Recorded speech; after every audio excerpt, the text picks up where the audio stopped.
Hey, it's Candy. Let's have a raw and real talk just a minute about some things in the book of Daniel. I was sitting in my house. It's very early for me when I'm here. Everybody in my house is still asleep. But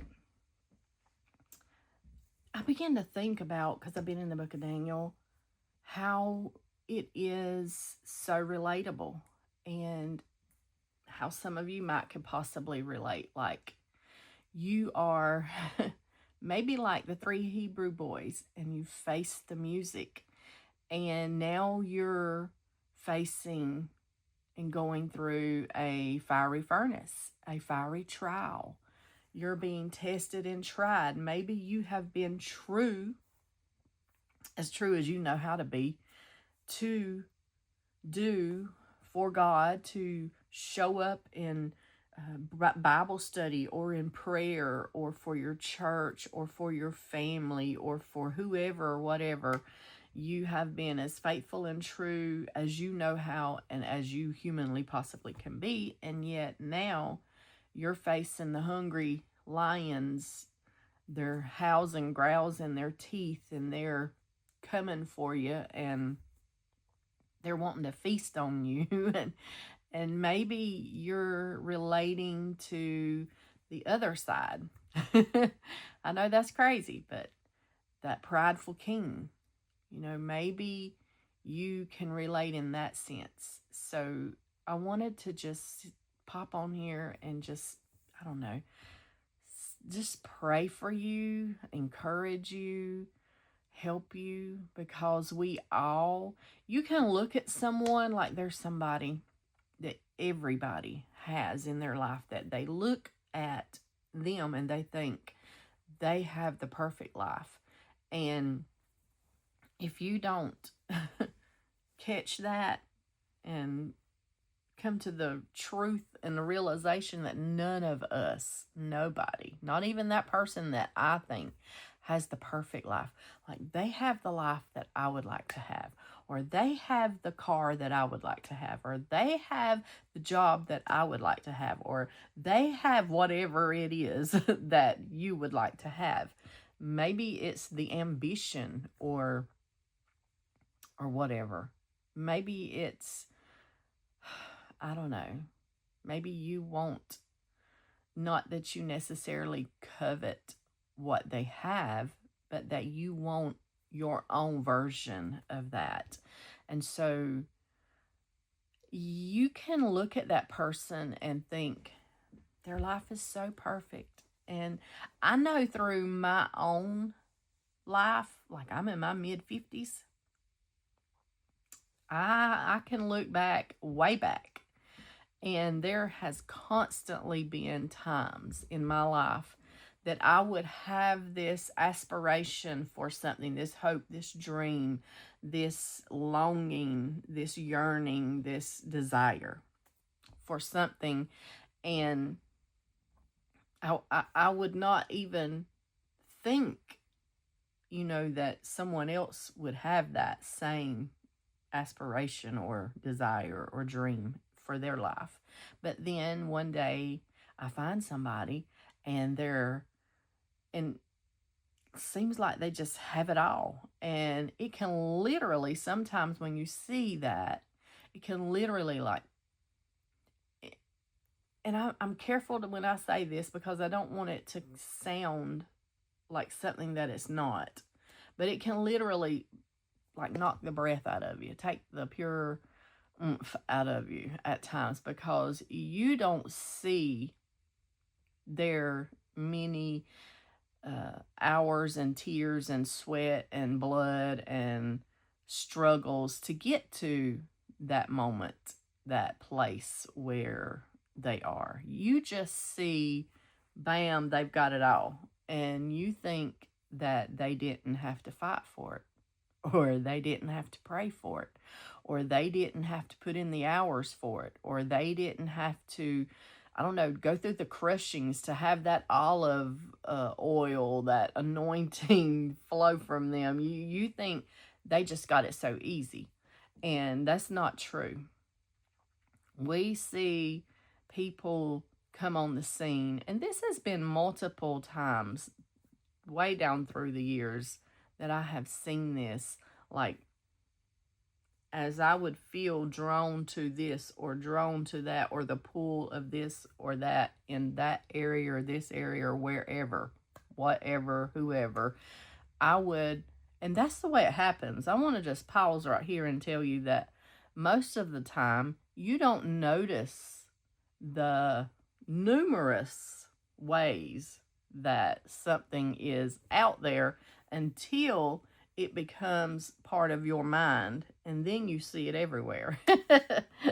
like like if you've ever went to purchase a vehicle and you think, I haven't never seen this color of a car, and suddenly you got that car, you're like 2 days driving it as yours, and suddenly there's like thousands of them in that color. Well, they were there all along. It's just your mind, your eye hadn't never picked up on it or paid attention to it. So that kind of thing is a big play in some things.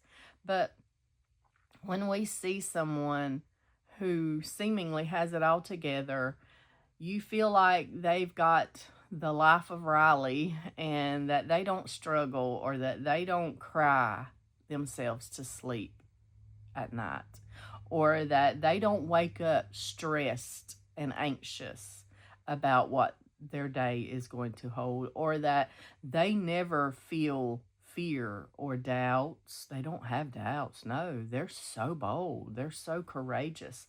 You don't see the behind the scenes in other people's lives. You just think they are perfect in your eyes, and their life is perfect, and they have the perfect house, or they have the perfect, I don't know, they have the perfect boyfriend or girlfriend or spouse or a career, or they just seemingly have it all. And it can make you or me feel like we don't have anything, and we're always struggling. We're always facing that music, like the three Hebrew boys. We're always staring down hungry lions who would love to just devour us. We're always struggling, and everybody else just seems to have it all together. And if we get anything good in life, we can tend to feel, I don't know, like, I don't deserve this. I don't deserve this goodness. I don't deserve this happiness. I don't deserve this joy. I don't deserve to have anything blessed, or I don't deserve this. Or we can start to feel like, oh no, what's going to happen now? Because something good has happened. Oh no, what's going to happen now? Because we've received something good in one area. Oh no, what's going to try and come and take that? Oh no, who's going to come against me now? Oh no. Those are those are tactics of the enemy. Fear, demonic fear that paralyzes you, that keeps you from moving forward, doubts that would cause you to think that your God would not bless you the way he blesses that one or her or him or them. Those are lies from the pits of hell. And if we all got what we were truly deserving, none of us would have anything but hell. But because of the love of God that we tend to think we're unworthy of, and, you know, in a sense, yeah, we are. We're sinful, yucky people, okay? Wrapped in flesh, we're human. But he loves us. Read the Bible. The Lord, God Almighty, who created everything, did not have to.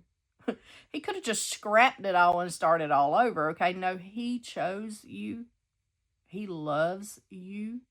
He wants good things for you. He is for you, not against you. You don't have to sit there and dwell on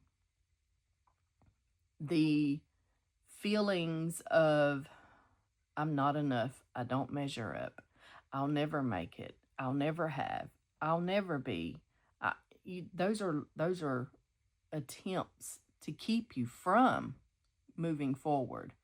And you comparing your life to someone else will just make you feel so inferior and less than, and like you shouldn't even be here. You shouldn't even go there. You shouldn't even long for that. You shouldn't even believe for that. You shouldn't pray for that. You shouldn't think that God would give you that, or that God would put his hand and his fingerprints all over your life. Oh no, that's for her or him or them or that one, or that's for someone else. And then before long, you're in a state of not good. And then everything around you starts to be, okay, that one's against you, that one is against you, this one doesn't love you, that one's mistreating you, that one's got what you wanted, and now you can start to battle things that were never meant to be your fight. And 3 times a day, Daniel went and prayed when he knew that he wasn't supposed to, according to the world around him, according to that culture around him, according to that mandate around him. But he did. He looked to God. He did not shy away from God. He looked to God. He even repented for his country. He repented for things that he had not done, because he repented for his country. That's all the people in his country, in his nation. Maybe that's a better way to say it, the biblical way. But as I look around at my country where I am today, I wonder sometimes what Daniel was thinking about his nation and his people in his day. And we can tend to just shy away and back down in a corner and just sulk in a state of despair and pity and give up on hopes and dreams in life. And if we're in a state, or maybe we feel like we're in the wilderness, like the children of Israel who's coming out, or maybe we still feel like we might still be in Egypt, or, whatever it is that we can feel like we're facing. I don't know if it's a good thing to always be finding yourself so relatable to everyone in the Bible, because clearly they were their own person and we are our own person, and we all have our own purpose from God in life. But if we can't relate to one another around here in our day and age, and to those who were very real people and had very real struggles in the Bible, then we're missing out on that level of humanity, because we can relate to others. We can see others, and we can see them and they can encourage us. We can see them and they can discourage us even, so there's the flip side of that. But we can relate to others. And most of all, though, we need to pour everything we have out on God. And we need to seek God for what his purpose and plan is for us as individuals in our own life. And then you will have a better chance of seeing what his purpose and plan is for you in the body and in the kingdom, in the church, and however you want to state it, related or or call it, label it. We like to label things. We like to categorize things and put God in that little area, in that little box. And that's another thing. We can tend to think that just because we don't have this or have that or go there or whatever, that God is not, we disconnect him. We fragment our lives and we disconnect God from this piece or that piece or the other area or that day, and we can do that to our harm. We can do that in such a way that we start to think that our everyday is something that is not a part of God's purpose and plan for us. And we can tend to think, or we can allow others to cause us to think this, or we can look at others and think it about them. We can tend to think that, oh, they're spending all this time in that particular area of their life, or over there they're spending all this effort in that particular area of their life, and they're not showing up in this particular area the way that we want them to, or the way that I want myself to. And then we compartmentalize all this stuff, and we start to think that God's not in our just being. He's not in the just our existence. He's not, he doesn't have a purpose and a plan for the wife or the husband side. Oh no, you have to lay those sides, those parts of life, you have to lay them aside. If you're not showing up in a particular kind of way that looks like the format that is so, I don't know, what we would call religiosity things or whatever, if we're not showing up in that particular way, we can start to feel like we're not where we're supposed to be with God, or we can point at others and think they're not where they're supposed to be with God. And that is very discouraging for you, for them, for all of us. Okay. We miss the part that God is in our career, because that is where you are planted on the earth, and you do spend the majority of your time there. And we are told in the Word of God to do everything as unto the Lord. And we are told to be people of character and have values. And even if our part is motherhood and we're staying at home and we're constantly cooking and cleaning and vacuuming and scrubbing toilets and changing diapers or whatever, we can tend to think that God is not there, that I'm not doing what I'm supposed to be doing in life because it's not looking like this. It doesn't show up like that. And we think God is not in the everyday, average, mundane, but He is. He is there because you're there more than anywhere else. So don't kick God out of that compartment, out of that fragment, out of that piece, because that part of you is all parts of you. God is everywhere at all times, in all places, sees everything, always has, always will, eternally, the all-hearing, the all-seeing, the all-knowing God, who was before all things, and everything that comes to us, good and perfect gifts, come from Him. Life come from God. If you are breathing, your breath has purpose. Your everyday, average, mundane, ordinary, it has purpose, and it is very much, just as much as important as if you were showing up at the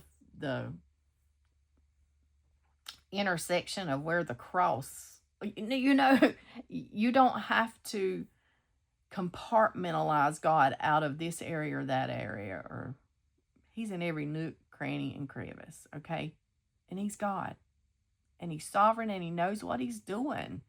And so many times we think we are forgotten, that we're going to be left in this fiery furnace until we just burn slap up, and that these lions that are howling and growling at us, they're just going to eat us alive. But no, God is in control of shutting the lions' mouths, of making sure that you come out not smelling like smoke. He's good at being God. Okay, Peter walked on the water, and yeah, he sank, but he didn't drown. The Lord saved him, rescued him, pulled him out. And we can tend to think that if we're sinking, or if we see that person sinking, or if we see that person rolling and reeling and rocking in the storm, oh well, he's against them. Oh well, God's against me because I'm going through this. No, God is not. He doesn't hate you. He is not against you. He gave his son. His son gave his blood. His whole entire purpose is for you, for your good. And we tend to forget that. And so I just wanted to pop on here and encourage somebody, whatever you're going through, whatever you're facing, whatever you're feeling, whatever it looks like, the daunting darkness, gloominess, or whatever, God is faithful. He was faithful to Shadrach, Meshach, Abednego. He was faithful to Daniel. He was faithful to King David when he was looking down on Bathsheba. He was still faithful because he had a purpose. He was faithful to Noah. He was faithful to Moses. He was faithful to Joseph through the pit, the dry pit. Think about that. He was put in a pit where there were supposed to be flowing. Sometimes we need to go back to John chapter 4, to the woman at the well. And we need to sit there a spell, because Jesus will go out of his way to get to you.